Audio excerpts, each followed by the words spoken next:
Hello everyone. Last lecture में हमने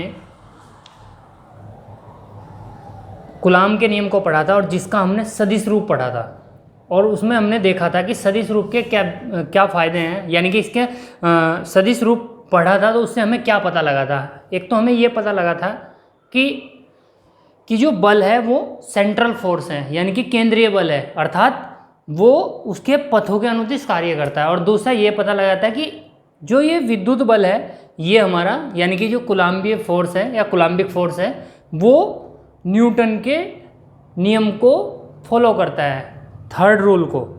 तो ये सब हमने देख लिया था। और चूँकि हम एनसीईआरटी का पढ़ रहे हैं और हम जो पढ़ रहे हैं एनसीईआरटी को फॉलो करते हुए पढ़ रहे हैं, जो टॉपिक आएगा, जो न्यूमेरिकल्स आएंगे, हम साथ साथ नेक्स्ट वीडियो में आते चले जाएंगे। तो आज जो हम देखेंगे एक एक्सरसाइज में है आपकी एनसीईआरटी बुक में, और आप जब पढ़ें तो आप एनसीईआरटी की बुक को अपने पास सामने रखकर पढ़ें। तो एनसीईआरटी की बुक का एक एग्जाम्पल हमारे सामने है, एग्जाम्पल है 1.5। एग्जाम्पल 1.5 एग्जाम्पल हम पढ़ने जा रहे हैं। कुछ एग्जाम्पल इस प्रकार है, मैंने बिल्कुल एनसीईआरटी की को ही फॉलो करने की कोशिश कर रहा हूँ मैं। हालांकि ये न्यूमेरिकल हम वैसे भी लिख सकते हैं सिंपल वे में, बिल्कुल सिंपल सी बात है, ऐसा भी कर सकते हैं। लेकिन फिलहाल क्वेश्चन क्या दिया है, क्वेश्चन ये दिया है एनसीईआरटी में कि दो गोले हैं ए और बी, इस पर कुछ चार्ज है और ये भी चार्ज है, दोनों चार्ज हैं। अब पहली सिचुएशन ये है और सेकंड सिचुएशन में क्या करता है कि ए को इस ए से सी एक अचालक स्टैंड पर रखा हुआ गोला लाए और इससे टच करा दिया, यानी कि इस पर दूसरे गोले को ले आए, ए से टच करा दिया सी को, और ऐसे बी से हमने डी को टच करा दिया। जब हम टच कराएंगे तो क्या होगा, स्पर्श द्वारा ये भी आवेशित हो जाएंगे। और चूंकि हमें पता है अगर इस पर जितना चार्ज था और इससे जब हम टच कराते हैं सी से, तो ये चार्ज दोनों जगह इक्वली डिवाइड हो जाएगा, ये भी इक्वली डिवाइड हो जाएगा। तो अर्थात इस पर चार्ज आधा हो गया इसके, और इस पर भी चार्ज आ गया, इस पर भी चार्ज, ये इसका आधा हो गया। तो अब इन दोनों को हटा लेते हैं। अब ये स्थिति है, अर्थात यहाँ पर ये चार्ज इस स्थिति से आधा हो गया है और इस डिस्टेंस को भी हमने कम कर दिया गया है। अर्थात अगर इसे सिंपल वे में देखा जाए कि दो आवेशित वस्तुएं हैं और उनका चार्ज दोनों का हाफ कर दिया जाए और उनके बीच की डिस्टेंस को भी हाफ कर दिया जाए, तो फोर्स पर क्या इफेक्ट पड़ेगा, यानी कि इस स्थिति में फोर्स कितना है और इस स्थिति में फोर्स कितना है, कम हुआ है, ज़्यादा हुआ है, 2 गुना 3 गुना, जो भी होगा वो हमें गणना करनी है। तो आप क्वेश्चन को आप एनसीईआरटी बुक से देख सकते हैं। फिलहाल ये है, अगर इसे हम करें तो मान लेते हैं कि इस पर चार्ज Q1 है और इस पर चार्ज Q2 है। चूँकि जगह का अभाव है तो मैं इन्हीं के बीच में करता जा रहा हूँ। अगर इनके बीच हम कूलॉम्बिक फोर्स लिखें, यानी कि कूलॉम के नियम से इनके बीच फोर्स लिखें, तो फोर्स आएगा F इजिकल टू, मैं यहाँ पर 1/4 एप्सिलॉन नोड को स्मॉल के लिख ले रहा हूँ क्योंकि वैल्यू वही है, F इजिकल टू के Q1 Q2 अपॉन इस डिस्टेंस को मैं R1 मान लेता हूँ। तो यहाँ पर R ही मान लेता हूँ। R कितना होगा 10, ये बाद में रखेंगे, फिलहाल R इजिकल टू 10 है तो ये R²। कूलॉम के नियम से इस स्थिति में फोर्स इतना है। हम वैल्यू भी पुट कर सकते हैं, क्योंकि आवेश हमारे पास नहीं है, R तो हम 10 रख सकते हैं यार, लेकिन फिलहाल ऐसा ही करते हैं, बाद में लिख लेंगे। फिलहाल F ही है। अब जब इन्हें टच करा दिया तो इस पर चार्ज कितना हुआ, यहाँ पर इस स्थिति में इन्हें टच कराया, हटाया, अब ये स्थिति है। इस स्थिति में अगर फोर्स लिखें, चूँकि चार्ज जो है इस चार्ज का हाफ हो गया, यानी कि यहाँ पर आया Q1/2, और इस B का भी चार्ज जो है Q2/2 है। अब इनके बीच अगर फोर्स लिखें, पहली स्थिति का फोर्स लिख लिया, अब इनके बीच फोर्स लिख रहे हैं F is equal to F2, second मान लेते हैं। चूँकि अभी हम फोर्स है केवल परिमाणिक रूप से बात कर रहे हैं, क्योंकि हमें कंपैरिजन करना है बस, तो परिमाण देख रहे हैं हम, डायरेक्शन नहीं लिख रहे अभी। तो फिलहाल इनके बीच फोर्स इस स्थिति में, सेकेंड स्थिति में जो फोर्स है वो कितना है, के यूज कर रहे हैं हम, के Q1/2 Q2/2 अपॉन, चूँकि डिस्टेंस भी हाफ कर दी है तो ये R थी, ये कितना हुआ r/2 का होल स्क्वायर। अगर इसे सॉल्व करें F2 is equal to K Q1 Q2 upon 4, और अपॉन 4 से 4 कैंसिल होगा, अपॉन r²। और आप यहाँ से देख के बता सकते हैं, पहली स्थिति में फोर्स था F1 K Q1 Q2 upon r²।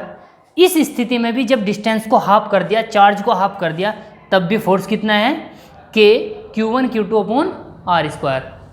तो हम लिख सकते हैं कि F1 is equal to F2। अर्थात जब दो चार्ज बॉडी का चार्ज आधा कर दिया जाए और उनके बीच की डिस्टेंस को हाफ कर दिया जाए या आधा कर दिया जाए, तो चार्ज इस स्थिति में भी यही रहता है, इस स्थिति में यही रहता है, F1 इजिकल टू F2। बस हमें ये कंपैरिजन करनी थी। अर्थात अगर इस क्वेश्चन को हम ऐसा लिखें कि दो आवेशित वस्तुओं के बीच की दूरी आधी करने पर तथा उनके आवेशों को आधा करने पर बल पर क्या प्रभाव पड़ेगा, तो एक सिंपल लाइन में भी अगर क्वेश्चन आता है तो ऐसा कर सकते हैं आप। तो फिलहाल ये एग्जाम्पल था। नेक्स्ट हम आपकी एक्सरसाइज से न्यूमेरिकल कर लेते हैं, और बिल्कुल सिंपल है। आज का लेक्चर बहुत बेसिक सा फॉर्मूला बेस्ड है बस। तो आपकी एक्सरसाइज में है, क्योंकि जो जो न्यूमेरिकल आते जाएंगे हम वही करते जाएंगे। तो आपकी एनसीईआरटी में एक पहला क्वेश्चन है, आप ये जरूर करें जब भी आप लेक्चर को देखें तो एनसीईआरटी बुक जरूर फॉलो करें। एनसीईआरटी बुक में से ही आप क्वेश्चन लिखें, क्योंकि लिखने की कोई आवश्यकता नहीं होगी।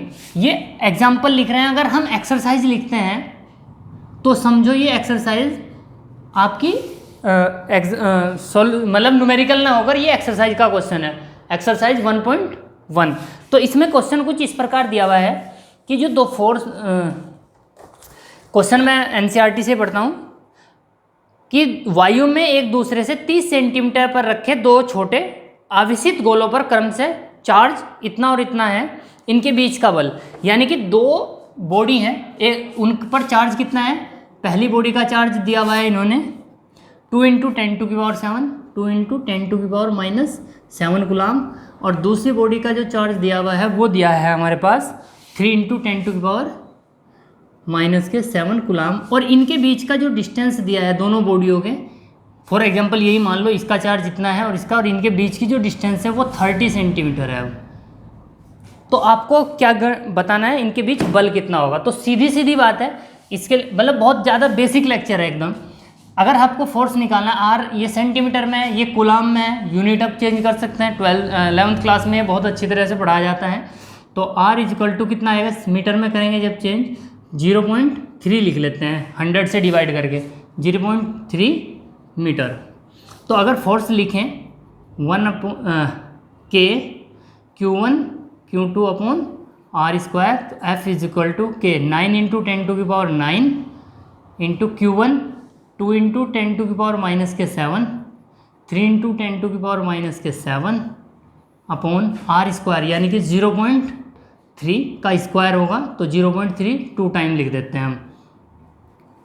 अब बिल्कुल बेसिक सी कैलकुलेशन करेंगे, पॉइंट हटाएंगे तो 9 × 10⁹ 3 2 जा 6 10⁻⁻14 अपॉन 3 3 जा 9, और पॉइंट थे तो दोनों पॉइंट हटाएंगे तो ऊपर 100 10⁻2, 9 से 9 कैंसिल, 9 और 2 11 -14, तो ये बचेगा 6 × 10⁻9 -14 प्लस 2, 9 to 11 माइनस, यानी कि 6 × 10⁻³ न्यूटन। यानी कि इन दोनों के बीच जो फोर्स है वो आपका 6 × 10⁻³ न्यूटन है। बहुत बेसिक सा न्यूमेरिकल है। और एक न्यूमेरिकल और कर लेते हैं साथ ही हम, एक्सरसाइज का है, ये आप एक्सरसाइज 1.2 है। फिर वही एनसीईआरटी से ही पढ़ने हैं हम। क्वेश्चन कुछ इस प्रकार गिवन है, 0.4 माइक्रोकुलाम आवेश के किसी छोटे गोले पर किसी अन्य आवेशित गोले के कारण वायु में 0.2 न्यूटन का बल लगता है। एक आवेशित गोला है, यानी कि दो आवेशित गोले हैं। पहले पर जो चार्ज है वो हमारा है 0.4 माइक्रोकुलाम और Q2 कितना है 0.8 माइक्रोकुलाम। अभी इनके जो बीच का जो फोर्स है, इनके बीच फोर्स लग रहा है जो वो 0.2 न्यूटन है। तो आपको फाइंड करना है कि दोनों गोलों के बीच दूरी कितनी है और दूसरे गोले पर पहले गोले के कारण कितना बल लगता है।